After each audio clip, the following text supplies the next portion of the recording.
our president, the President of the United States, just casually floated the idea of canceling the 2026 midterm elections. In an interview with Reuters, Trump said, and I'm not paraphrasing here, "When you think of it, we shouldn't even have an election." So, have the alarms started going off for some of you bitches yet?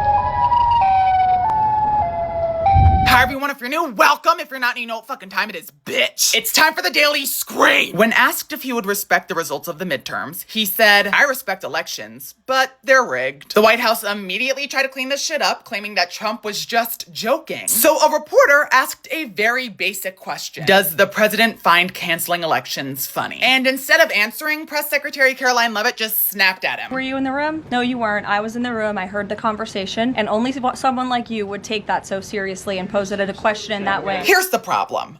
You don't get to joke about ending democracy when you've already tried to overturn an election. You don't get to joke about ending democracy when you quite literally attempted to incite an insurrection. And while they're all telling us that Trump's just joking, look at his actions. Trump is threatening to invoke the Insurrection Act in Minnesota over protests after an ICE agent brutally murdered Renee Nicole Good. People are peacefully protesting due to public outrage. That isn't an insurrection. And federal agents have already fired tear gas, including on children. A 6-month-old baby stopped breathing and a mother had to perform CPR on her own child. And when that happened, Trump's response wasn't de-escalation, it was more force. He didn't invoke the Insurrection Act on January 6th, but now, when people are protesting state violence, that's suddenly an insurrection. Polls show that ICE is wildly unpopular. Trump's approval is going downhill. Our economy is hanging on by a fucking thread. So instead of changing policy, he's floating canceling election and threatening military force. That isn't a joke. That's authoritarian behavior. This